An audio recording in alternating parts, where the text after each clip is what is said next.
I'm taking you now to a small farm on the northeastern side of Lake Rotorua in early spring to meet Alison Bentley, who's moving her small herd of beef cattle to a fresh slice of paddock. We've got some friends with us too, haven't we? We have. We've got Willow here. Willow is a Springer Spaniel, and Aria, come on, is a rehome dog, so her history is a little bit unknown, but she's a really good pointer. Mm-hmm. It's taken a wee while to earn her trust with us, but now she's in our family. She's one of the crew. So we're on Tikateri, Rotorua. We're on a little 7-hectare farm. We've been here for 11 or 12 years now. We farm here because it's north facing. It's got a lovely gradient to it. It had everything we were looking for really in a property. Mm-hmm. Loads of potential. It was a little rundown when we came here. Almost every fence line had big old pine trees on it, which was really hard on the farming ground. And so we set about taking all those out. That would have been a hard job. It was huge. It was a mission. By the end of it, we had 27 piles of slash on our little 7 hectares. Uh-huh. But we managed to sell quite a bit of timber out of that. So with the return from that, we put in a solar panel system.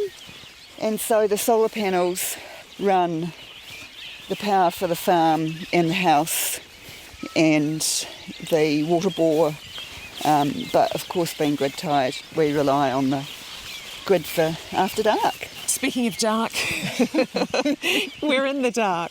Well, the sun's just about to come up. Why are we up so early? It's the best time of the day. It's absolutely the best time of the day. It's also the time of the day now that I need to do most of the farm work.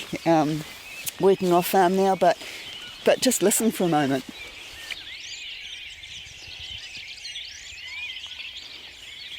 There's all sorts of bird life happening here, waking up at this time of the morning, and I just love being out here.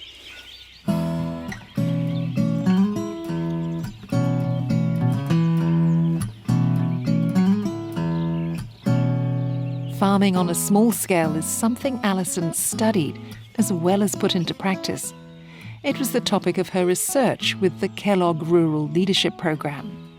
What is the potential for small-scale farmers to help New Zealand's domestic food security, she asked, while at the same time benefiting the environment and the community. Her farm is a kind of test case for her studies. We are in an area with lifestyle blocks, but they are really productive lifestyle blocks, which is super cool to see. They all produce food of some description. So here on Tikateri Farm, I'm producing beef and hazelnuts. And just adjacent to us, we've got a truffery. And over on the other boundary, we've got a Fijo orchard, and I think they still do passion fruit. And then up the road is the beautiful old orchard that Carl and Cherry Dibley owned for 60-something years, and that's an apple orchard.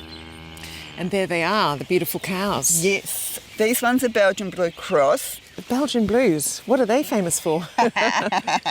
Their meat. So a true Belgian Blue is a double muscling cow. And so the theory, I guess, is more meat for the size of the animal. But they're also known as good calvers. So I buy in 100-kilo weaners.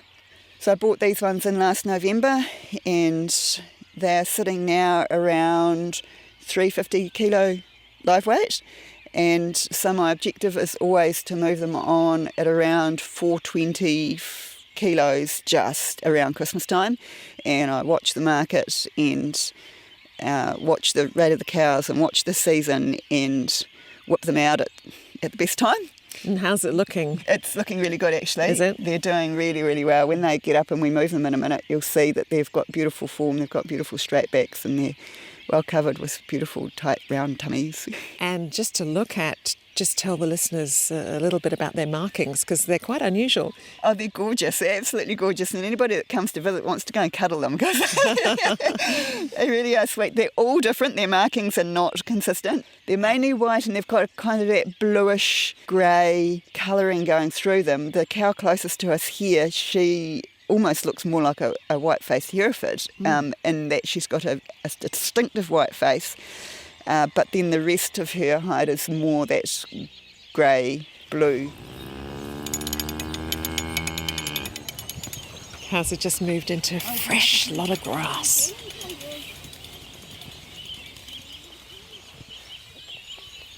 The grass is really long. It's partly the good spring we're having, but it's also because that I farm regeneratively, which means that I've got a huge amount of mixed species in here, so it's not really just grass. It's a full suite of nourishment for the cows, and I try and graze a third, and a third, particularly at this time of the year. So what does that mean? That's when you put the cows in on a calculated sized break, and they eat a third, they trample a third, and they leave a third. And that helps build carbon and organic matter in the soil. How many cows have you got? I've got 10, but size doesn't count really. I'm still a farmer. The reason I've got 10 is because I'm farming to the Rotorua Lakes catchment Plan Change 10 rules, and as a lifestyle block I've got a stocking rate table that I need to adhere to, and that is because of the nutrients in the lake that really needed addressing. So the Regional Council have taken responsibility to stop a whole lot of nitrogen and phosphorus to a certain extent entering our waterways.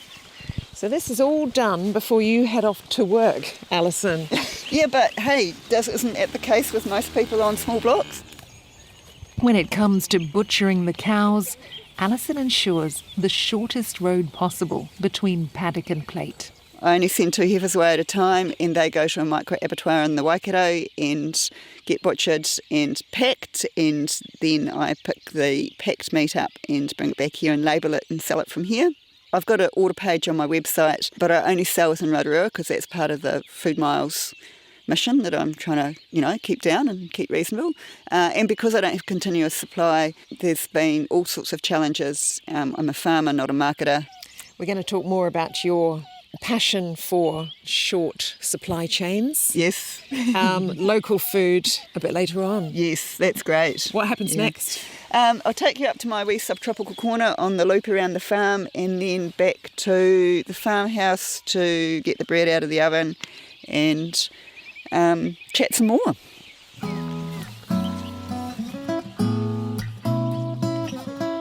This is the morning walk for those dogs. Oh, absolutely, yes. And she's feeling a bit fenced in because I didn't open the other gate for the paddock while I was moving the cows. So they've got their routine as well. Yeah, they have. So is it just you on the farm, Alison? Mainly me on the farm. My husband is an industrial electrician, site manager, and so he works long hours as well. He leaves normally about 5:15 in the morning and gets home around 5:30 at night. He introduced himself not long ago as my helper. He helps out with all the infrastructure stuff and that sort of thing. But certainly it's me doing the farm animals and doing the food production and that sort of thing. Yeah, absolutely. And what's your day job nowadays? Nowadays my day job is working for the Kiwi Fruit Breeding Centre. I started off my life on a kiwi fruit orchard, and then for 16 years being completely submerged in that, and then took a break for probably 30 years. We'll go over to that corner over there. The farm is interesting because it's dells and slopes, and it's kind of rolling, isn't it? It is rolling. It's really gentle, quite pretty and pastoral. Oh, well, thank you for saying that. It's pretty, because when I left home and left the kiwi fruit, I actually trained in amenity horticulture, which is your kind of basic landscape design stuff, and it's something I try and bring to the farm here when I'm doing my plantings. Yes, because you've got trees in the middle of paddocks, obviously protected from the stock. Yep. Is that for shade purposes? Absolutely. And for the last couple of years I've been watching the sun in the midsummer and watching where the existing vegetation is and where there's gaps that, and watching where I typically break through the paddocks with the cows' rotations. So I've definitely said about planting trees specifically for shade in the summer. Trees on farms is the best thing ever, for all sorts of reasons, for the whole ecosystem really, and as well as the shade for the animals. And you've got your block up here of what, the subtropicals? Yes. That's where we're heading to now. This is where we're heading to. So this is a wee corner that once again I watched for a few years, and I watched the frost line in the paddock, and when I was fairly sure that it was a consistent point in the paddock, I put the fence on the frost line. So wow, that's precise. Well, it's all about microclimates and ecosystems and things like that. So I love growing a whole variety of food, and I love testing things out. Can we do this? Is this going to work? How can this work? On the sheltered north-facing slope, Alison's growing tamarillos, 4 types of macadamias, avocados, citrus, and even a banana palm, figs and olives. Some may produce, and some are just for the chop and drop system she's developing, where plant and tree prunings are left in place to decompose and enrich the soil. Is this all for eating at home, or are you selling it? Or At the moment it's for eating at home, but once again it's proof of concept. I like to try different sorts of things that haven't really worked before, so I like to work out how to do them well before I scale up.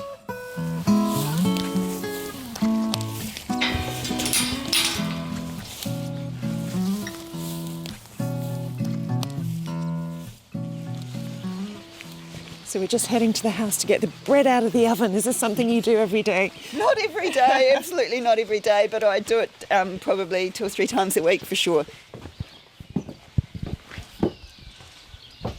You can smell it from here. Beautiful. I'll just give it a tap. Yep, that's cooked. Nice and brown all around. Sounds hollow. Fantastic.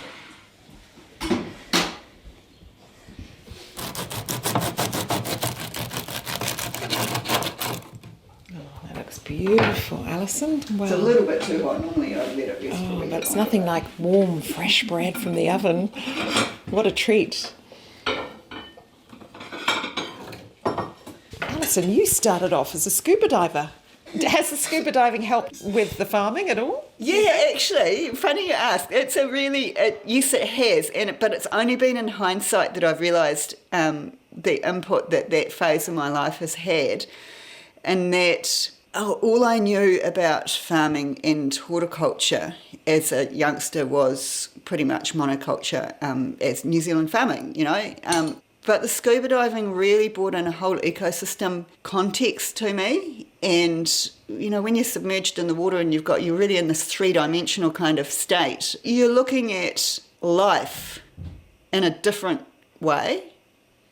I now look at the farm in a whole ecosystem way. So I look at the farm from well under the soil and what's going in the soil ecosystem, to the surface, and then to the plants and things that are above the surface.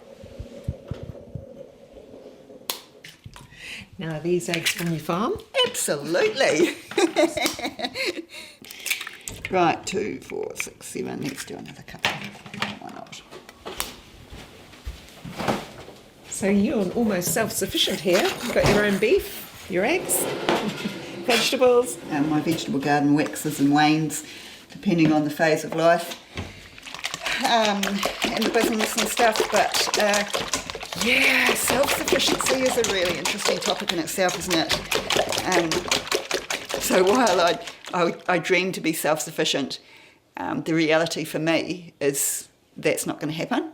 So let's do the best I can with the resources and the energy that we've got.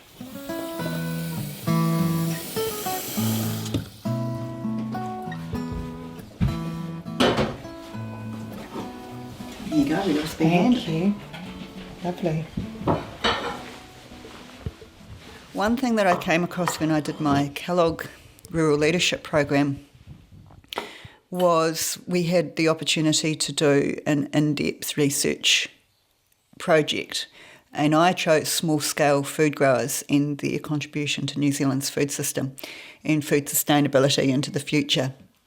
And during that really in-depth focused research, I found that the urban development planning specifically plans food out of urban development, keep the food out growing on the farms and transport it into urban people. Now, with greenhouse gases and everything about that is so wrong as we go into the future, we need to shorten our supply chains for a whole raft of reasons. So one of the things that could make a huge difference would be to design food into our urban areas. It's called the peri-urban space, and it's a way of kind of bridging the gap between and definitely shortening the supply chains. Would you like to see farms like Tikatere Farm all around big centres in New Zealand? Yeah, absolutely. You know, there's 148,000 hectares of lifestyle farms in New Zealand, and lifestyle blocks are viewed by farmers as a waste of land, and you can understand that when their lens is large scale. And by the urban developers, they're seen as land in waiting. Now, out of that 148,000 hectares, according to research and information I found while I was doing my Kellogg project, was about 10% of lifestyle block owners have a genuine intent to produce food from their land. Alison says small-scale, diverse food-growing systems like hers have a crucial place in New Zealand to address domestic food security and underpin the export economy. But more research and investment is needed, and help cutting through challenges around compliance and land availability. It's very, very difficult to make a living off a lifestyle block in New Zealand because all our infrastructure is focused around large-scale export. It's pushing shit uphill, actually, to be frank, and we're on a farming program, so I'll use that phrase, to make headway, to make a living off a small block. Now, the other thing that I really learnt through that Kellogg experience was the importance of New Zealand as a food-producing nation with our food exports. We really need that to be fiscally stable and to be able to trade in the world market. But our domestic food system has really, really got drowned in the wake of that. We've got food deprivation and food insecurity in New Zealand like not many people would understand. So we really need to view our domestic food through a completely different lens. So what do you do? Yeah, so there needs to be two different systems. So one of the ways that we can really make big advancements in this is designing food into our urban development and really utilising peri-urban spaces. And those spaces are particularly appropriate, according to the research, for small-scale food growers. And you can produce an awful amount of food, not an awful, a magnificent amount of food from a very small area. The ecosystem and the diversity can produce more food from a smaller footprint than large-scale, heavy machinery, high-input type of systems.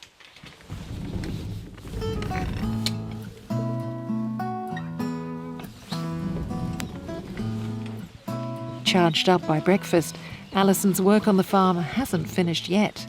I've got my kneeler pad. Most important. Most important. I've got my secateurs and I've got my knee washi. Now, this is the most magic tool every gardener should have. I've also got my gloves because a knee washi is a curved blade with a serrated inner edge. My job this morning is to clear the weeds and the suckers away kind of simultaneously in the same job. Alison's weeding and chopping the suckers or canes popping out of the base of the hazelnut trees, which he's been growing as part of a 7-year trial. Another project of yours. Another project, and an environmentally focused one as well. So this has come about because of the Lake Rotorua catchment and their water quality issues, and so Regional Council were looking around to trial different land uses which took animals off the land. The trees are now out of trial. And how did it go? Was it a success? It was an absolute success, yeah. There was lots of questions that have been answered and more questions that have been raised, as in any research, there's always more questions. They just haven't been grown in this region before, so we needed to prove whether they could, but it's not only about the growing of and the survival of, it's about the production. And how is the production? The production is typical of New Zealand hazelnut production, which is a marginal land use. Overseas, statistics suggest that it should return a much better income than sheep and beef, but at the moment in New Zealand it's not.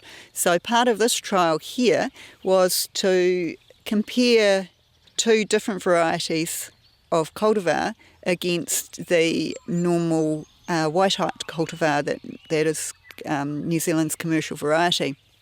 So we trialled Jefferson and Tonda Romano alongside White Heart. Definitely there's potential, definitely there's room for more R&D. The total yield is not quite getting us over the mark to be a profitable land use. However, there's specific areas of identification where a little bit more research can go into improving that yield significantly.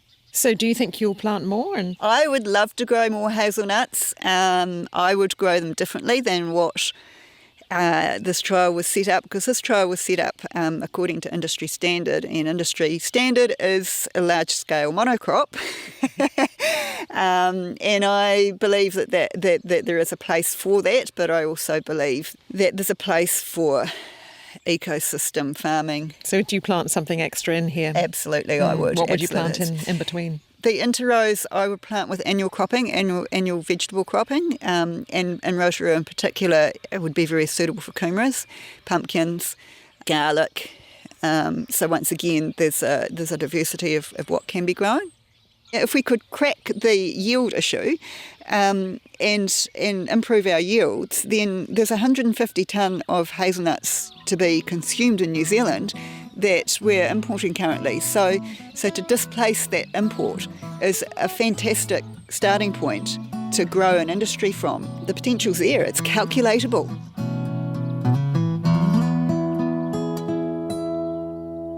Farmer and Kellogg scholar Alison Bentley of Tikiteri Farm near Lake Rotorua. Now, lots happened since I visited in the spring. For a start, the fresh beef meat business has come to a natural end. But Alison says not without some valuable insights which fit very well with her research. She's concluded it is extremely difficult to maintain a profitable, small-scale, independent primary industry business without extra assistance, without burnout, while paying all the overheads involved and prioritising the environment. She says collaboration and diversified cooperative frameworks would be more sustainable options for small growers wanting to serve local communities. Alison's been busy processing summer fruit, and the hazelnut harvest is underway, with nut quality and quantity looking good. There's still kumara, feijoas and tamarillos to come. And she's on to the next chapter, land sharing, and another trial to find innovative ways to build food-based communities.